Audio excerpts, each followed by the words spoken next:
നല്ല രാവിലെ നല്ല പ്രസംഗങ്ങൾ, എത്രയോ നല്ല കാര്യങ്ങൾ ജനങ്ങൾക്ക് ഒരു പൊതുവേദിയിൽ പറഞ്ഞു കൊടുക്കാം. മറിച്ച് അതിന് പകരം ഈ നല്ല രാവുകളിൽ, ലൈലത്തുൽ ഖദറിനെ പ്രതീക്ഷിക്കേണ്ട രാവുകളിൽ ഒരു പൊതുവേദിയിൽ ഇരുന്നിട്ട് പൊട്ട എടാ എവിടുന്നാടാ വരുന്നത്, ഇതൊക്കെ ഒരു പ്രഭാഷകൻ്റെ ശൈലിയിൽ നിന്ന് മാറ്റണം. പൊതുവേദികളിൽ നിന്ന് അത് മാറ്റൽ ആവശ്യമാണ്. പിന്നെ റഹ്മത്തുള്ളാഹി ഖാസിമിൻ്റെ പ്രത്യേകത അതാണ്, മൂപ്പരുടെ ഒരു പ്രത്യേകത. മൂപ്പര് അങ്ങനെയാണ്. അതുകൊണ്ട് തന്നെ നേരത്തെ കാലേ കൂട്ടി മൂപ്പരെ പറ്റിയാണ് മനസ്സിലാക്കിയത് കൊണ്ടാണ് സമസ്തക്കാർ മൂപ്പരെന്ത് ചെയ്തത്, അതിൽ നിന്ന് എടുത്ത് മാറ്റിയത് എന്നാണ് മനസ്സിലാക്കുന്നത്.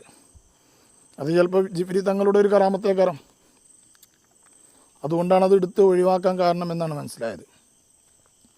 കാരണം എല്ലായിടത്തും ഇതുവരെ സുന്നത്തെ ജമാഅത്തിന് എന്ന് പറഞ്ഞുകൊണ്ട് പറഞ്ഞ് സമസ്തയിൽ മുജാഹിദുണ്ട്, ജമാഅത്തുണ്ട് എന്നൊക്കെ പറഞ്ഞ് ഭയങ്കര പ്രസംഗം നടത്തി. ഇപ്പോൾ ഔലിയാക്കന്മാരുടെ വിഷയത്തിലേക്ക് കയറിയാണ്ട് മൂപ്പര് കുറച്ച് കാര്യങ്ങൾ പറയുന്നുണ്ട്. അതൊന്ന് കേട്ടു നോക്കാം നമുക്ക്. അപ്പം ഔലിയാക്കളെ ലോഞ്ചും എൻ്റെ ലോഞ്ചും ഒന്നാവൂല പൊട്ട. കേട്ടില്ല നിങ്ങൾ? ഒരു ആദ്യ കാലഘട്ടത്തിൽ ഖുർആൻ പ്രഭാഷകൻ എന്ന് പറഞ്ഞുകൊണ്ട് നടത്തിയിരുന്ന ഒരാളാണ് ഇയാൾ. ഇപ്പോൾ പറയാണ് ഔലിയാക്കളുടെ ലോഞ്ചും പിന്നെ എൻ്റെ ലോഞ്ചും ഒന്നാവൂല പൊട്ടാന്ന്. എന്നാ എന്താണെന്നൊന്ന് പറയട്ടെ ബാക്കി.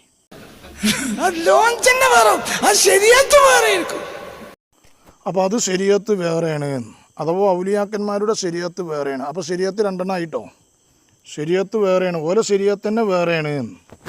ബാക്കി പറയട്ടെ. ഈ ജൈന് കാച്ചാനും അരിക്കാനും നടക്കണ്ട, അതിന് മാത്രം ജില്ല. ഇജി മൂത്രം തീട്ടം കഴിക്കണ 2 കൊല്ലത്ത് 3 കൊല്ലത്ത് പറഞ്ഞായിരുന്നു കേട്ടില്ലേ? അപ്പോൾ ശരീഅത്തിൻ്റെ പ്രഭാഷണം നടത്തുന്ന പണ്ഡിതന്മാരെയാണ് ഈ പറയുന്നത്. ശരീഅത്തിൻ്റെ പ്രഭാഷണം നടത്തുന്ന പണ്ഡിതന്മാരെ ഒരു മൂത്രവും തീട്ടവും എന്ന് പറഞ്ഞാണ്ട് അതന്നെ, അത് മൂപ്പരൊരു, ഞാൻ പറഞ്ഞില്ലേ, മൂപ്പരുടെ ശൈലിയാണ്. അതിനെപ്പറ്റി പറഞ്ഞു നടന്നാൽ മതി. അപ്പോൾ ഓരെന്ത് ചെയ്യുക, ശരീഅത്തിൻ്റെ പണ്ഡിതന്മാർ അത് പറഞ്ഞാൽ മതി, ഔലിയാക്കന്മാരുടെ ലോഞ്ച് വേറെയാണ് എന്ന്. അത്ര എനിക്ക് കയ്യുള്ളൂ. ഔലിയാക്കന്മാർക്ക് എന്താ പഠിപ്പിക്കണ്ട, അത് വേറെ കൂട്ടരാണ്. അവർക്ക് ശരീഅത്തും കണക്കാണ്, അത് വേറെ ശരീഅത്തോ. അല്ലെങ്കിൽ മൂസാ നബിക്ക് ഒരു ശരീഅത്ത് വേറെ ഉണ്ടായിട്ടില്ലെങ്കിൽ, ഖിദ്ർ നബിക്ക് വേറെ ശരീഅത്ത് ഇല്ലെങ്കിൽ ഇതെന്തിനാ കൊല്ലുക? എങ്ങനെ ഇത് കൊല്ലുക? മൂസാ നബിന്റെ ശരീഅത്താണ് ഖിദ്ർ നബിന്റെ ശരീഅത്താണെങ്കിൽ കൊല്ലാൻ പറ്റും. ഇയാൾക്ക് നാട്ടിലിപ്പോൾ നല്ല ചൂടാണല്ലോ, നല്ല ചൂടാണ്, വെയിൽ നല്ല ശക്തമായ ചൂടാണ്.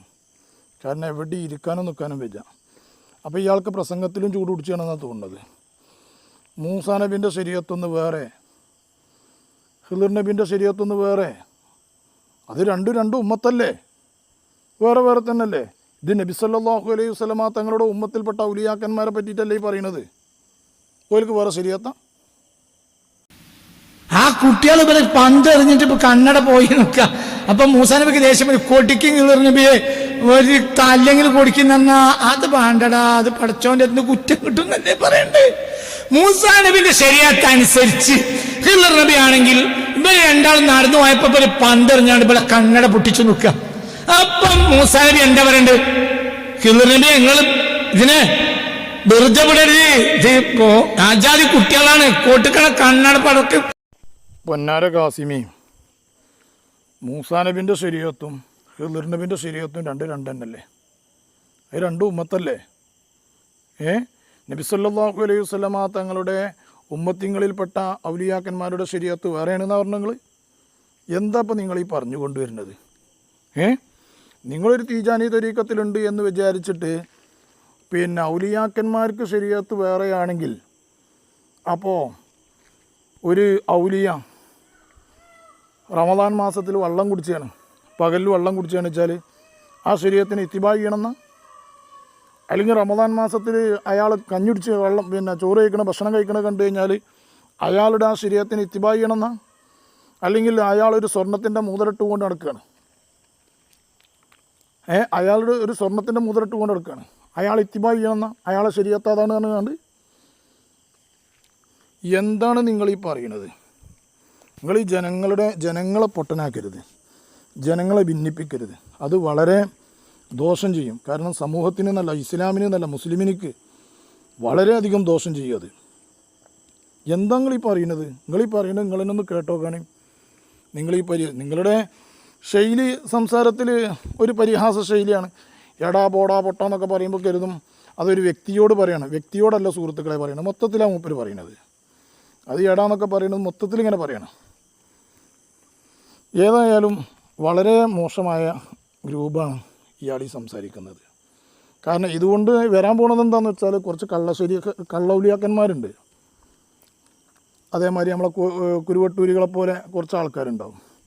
ഓൽക്കിങ്ങനെ ചിലപ്പോൾ ആണെങ്കിൽ ചിലപ്പോൾ ഇനി കുരുവട്ടൂരി നൗഷാദും അതുപോലെ തന്നെ പമ്പൈസും കുഞ്ഞഹമ്മദും ചിലപ്പോൾ ഇയാളടുത്തേക്കൊന്ന് പോവും. ഇയാളടുത്തൊന്ന് പോയിട്ട് ഇയാളൊന്ന് വല്ല സോപ്പിട്ടിട്ട് ഇയാൾക്ക് എന്തെങ്കിലുമൊക്കെ ഒരു പാരിതോഷികം പാണക്കാട് സ്വാദിക്കൽ ശാബ്ദങ്ങൾക്ക് കൊടുത്ത പോലെ കൊടുത്തുകാണ്ട് ചിലപ്പോൾ എന്ത് ചെയ്യും, ഒന്നും കൂടി ചിലപ്പോൾ ഒന്ന് ഹരം കൂട്ടിച്ചും അങ്ങനെ ഉണ്ടാകാൻ സാധ്യതയുണ്ട്. കാരണം എന്താണ് ഈ പറയുന്നത്? അപ്പോൾ ശരീഅത്ത് ഔലിയാക്കന്മാർക്ക് ശരീഅത്തൊന്ന് വേറെ, എൻ്റെ ശരീഅത്തൊന്ന് വേറെ. അപ്പോൾ ഇവിടെ റസൂലുള്ളാഹി സ്വല്ലല്ലാഹു അലൈഹി വസല്ലം തങ്ങളുടെ ഉമ്മത്തിന് രണ്ട് ശരീഅത്താണോ? ഒറ്റ ശരീഅത്തല്ലേ? ആ ശരീഅത്തല്ലേ ആലിമീങ്ങൾ പ്രസംഗിക്കുന്നത്? ഔലിയാക്കന്മാർ ജദ്ബും അവരുടെ മർത്തബയും ചിലപ്പോൾ അവർക്ക് താങ്ങാൻ കഴിയാത്ത രൂപത്തിലേക്ക് എത്തിക്കഴിഞ്ഞാൽ അവരെന്ത് ചെയ്യും? അവർ ഹാല് മാറും. ആ ഹാല് മാറുന്ന സമയത്ത് അവരെ നമുക്ക് ഇത്തിബാ ചെയ്യാൻ പറ്റുമോ? ഒരു വലിയ അയാൾ പകൽ വെള്ളം കുടിക്കണം റമദാനിൽ, അത് നമുക്ക് ഇത്തിബാ ചെയ്യാൻ പറ്റുമോ? അയാൾ കഞ്ഞി കുടിച്ചാണ് ഇത്തിബാ ചെയ്യാൻ പറ്റുമോ? അയാൾ തുണിയൊന്നും എടുക്കാതെ നടക്കുകയാണ്, ഒരു വസ്ത്രമല്ല എല്ലാം ഊരിട്ടു, എന്നിട്ട് അയാൾ ഇങ്ങനെ നടക്കുകയാണ്, നമുക്ക് ഇത്തിബാ ചെയ്യാൻ പറ്റുമോ? ഒരാൾ താടിയും മുടിയൊക്കെ മീശയൊക്കെ വടിച്ചുകൊണ്ട് എന്ത് ചെയ്യണം നടക്കുകയാണ്, ഇത്തിബാ ചെയ്യാൻ പറ്റുമോ? എന്താങ്ങളീ പറയുന്നത്? ആളുകളുടെ ശരീഅത്തിനെ, ഇസ്ലാമിനെ വികൃതമാക്കാൻ വേണ്ടി കൊണ്ട് സംസാരിക്കുകയാണല്ലോ ഈ സംസാരങ്ങളൊക്കെ. ഇത് ശരീഅത്തൊന്നല്ലേ? ആ ശരീഅത്തല്ലേ ആലിമീങ്ങൾ പ്രസംഗിക്കുന്നത്? ആ ശരീഅത്തിലല്ലേ ആലിമീങ്ങളല്ലേ ഇത്തിബാ ചെയ്യേണ്ടത്? ആലിമീങ്ങളല്ലേ പിൻപറ്റേണ്ടത്? ആലിമീങ്ങൾ പഠിച്ചത് ആലിമീങ്ങൾ പറയും, ശരീഅത്ത് ആലിമീങ്ങൾ പറയും. മടവൂർ CM വലിയുല്ലാഹി ഖദ്ദസല്ലാഹു സിറഹുൽ അസീസ് തങ്ങൾ മഹാനവറുകൾ ആദ്യ കാലഘട്ടങ്ങൾ വലിയൊരു പണ്ഡിതനാണ് അദ്ദേഹം ബാക്കവിയാണ്, വലിയ പണ്ഡിതനാണ്, ദർസ് നടത്തിയ പണ്ഡിതനാണ്. അദ്ദേഹം ഹാല് മാറി. ആ ഹാല് മാറിയാണ്ട് അദ്ദേഹം ഒരു അള്ളാഹുവിൻ്റെ ഔലിയാക്കന്മാരുടെ ആരിഫിൻ്റെ മർത്തബയിലേക്ക് അദ്ദേഹം മാറലോടുകൂടെ അദ്ദേഹത്തിന് എന്ത് ചെയ്തു? ജദ്ബിൻ്റെ ഹാലായി. എല്ലാ പണ്ഡിതന്മാരും അങ്ങനെ തന്നെയാണല്ലോ പറയണത്. അങ്ങനെ ആ ഹാല് മാറലോടുകൂടെ അവിടെ അക്കാലഘട്ടത്തിലുള്ള പണ്ഡിതന്മാർ ശരീഅത്തിന് വിരുദ്ധമായ വിഷയം പ്രസംഗിച്ചപ്പോൾ മടവൂർ CM വലിയുള്ളാഹി എന്താ പറഞ്ഞത്? മടവൂർ CM വലിയുള്ളാഹി പറഞ്ഞാൽ അത് പറയും, പണ്ഡിതന്മാരത് പറയും, അത് പറയണം, ആലിമീങ്ങളത് പറയണം. അത് അവർ പറയുമല്ലോ, അത് ആലിമീങ്ങളല്ലേ, ആലിമീങ്ങൾ ആ വിഷയം പറയണം എന്നാണ് പറഞ്ഞത്. അതല്ലാതെ ഓൻ എന്നെ പറ്റിയിട്ട് അങ്ങനെ പറഞ്ഞോ, എന്നാൽ ഓനങ്ങനെ ഇനി മേലിൽ പ്രസംഗിക്കൂല, ഓൻ്റെ തൊള്ളഞ്ഞി പൊന്തൂല, ഓൻ്റെ കാലിഞ്ഞി നടക്കാൻ പറ്റൂല എന്നൊന്നും മടവൂർ CM വലിയുള്ളാഹി പറഞ്ഞിട്ടില്ല. മടവൂർ CM വലിയുള്ളാഹി പറഞ്ഞ ആലിമീങ്ങൾ അങ്ങനെ പറയും, അത് അവർ പഠിച്ചതാണ്, ശരീഅത്താണ് അവർ പറയണത് എന്നാണ് മടവൂർ CM വലിയുള്ളാഹി പറഞ്ഞത് അല്ലേ? എന്നിട്ട് എന്താണ് നിങ്ങൾ ഈ സംസാരിക്കുന്നത്? നിങ്ങളുടെ സംസാരം എന്താണത്? സംഘടനകൾ ചെയ്യുന്ന എല്ലാ വർക്കിലും ഇഖ്ലാസ് എന്നൊരു സംഗതി ഉണ്ടാവില്ല. എന്താ ഇഖ്ലാസ്? തജ്രീദുൽ ഖൽബി ലില്ലാഹ്. ആ കർമ്മം ചെയ്യുമ്പോൾ അള്ളാഹു മാത്രം ലക്ഷ്യമാകുക. അത് സംഘടനകൾ ഇല്ല, ഒരിക്കലും ഇല്ല, അൽഫമറ ഇല്ല. അപ്പോൾ സംഘടനയ്ക്ക് അങ്ങനൊരു ഇഖ്ലാസ് ഇല്ല എന്നുണ്ടെങ്കിൽ അത് സമസ്ത കേരള ജംഇയ്യത്തുൽ ഉലമ കാലേ കൂട്ടി നിങ്ങളെപ്പറ്റി മനസ്സിലാക്കി. നിങ്ങൾ ചെയ്യുന്ന സംഘടനയോടൊപ്പം നിന്നുകൊണ്ട് ചെയ്യുന്ന ഒരു വർക്കിലും നിങ്ങൾക്ക് ഇഖ്ലാസ് ഇല്ല എന്നുള്ളത്, നിങ്ങൾക്ക് ഇഖ്ലാസ് ഇല്ല എന്ന അറിയലോടുകൂടെ തന്നെയാണ് സമസ്തയിൽ നിന്ന് നിങ്ങളെ പുറത്താക്കിയത്. കാരണം നിങ്ങളൊരു കാര്യത്തിലും നിങ്ങൾക്ക് ഇഖ്ലാസ് ഇല്ല സംഘടനയുടെ ഒപ്പം നിന്നുകൊണ്ട് പ്രവർത്തിക്കുന്നതിൽ. അതുകൊണ്ട് നിങ്ങളതിന് മാറ്റി നിർത്തി. അപ്പോൾ പിന്നെ നിങ്ങൾ സമസ്തക്കെതിരെ പ്രസംഗിക്കലോടത്തി, അത് വേറെ വിഷയം. സംഘടന എന്ന് പറഞ്ഞാൽ അത്രയും ഇഖ്ലാസിൽ തന്നെ പ്രവർത്തിക്കുന്നത്. ഏത് സംഘടനയാണെങ്കിലും ആ സംഘടനയുടെ ഇഖ്ലാസിൽ പ്രവർത്തിക്കും. ഇഖ്ലാസ് ഇല്ലാതെ ഒരു കാര്യം ചെയ്യാൻ പറ്റില്ല. ഒരാളെ തല്ലുകയാണെങ്കിലും ഇഖ്ലാസ് വേണ്ടേ? ഇഖ്ലാസില്ലാതെ തച്ച് കഴിഞ്ഞാൽ ഓൻ്റെ കയ്യണ്ട് ഒടിയില്ലേ? എവിടുന്നാ നിങ്ങളൊക്കെ വരുന്നത്? ഇഖ്ലാസ് അവനവൻ പ്രവർത്തിക്കുന്ന ഏത് പ്രവർത്തനത്തിലും ഇഖ്ലാസ് ഉണ്ടാവും. ഏത് സംഘടനാ പ്രവർത്തനത്തിലാണെങ്കിലും ഇഖ്ലാസിൽ തന്നെ പ്രവർത്തിക്കുള്ളൂ. പിന്നെന്തിനാ പ്രവർത്തിക്കണത്? പിന്നെന്തിനാ അതിലൊക്കെ പ്രവർത്തിക്കണേ? എന്താണ് ഈ കൂട്ടരെ ഈ പറയണത്?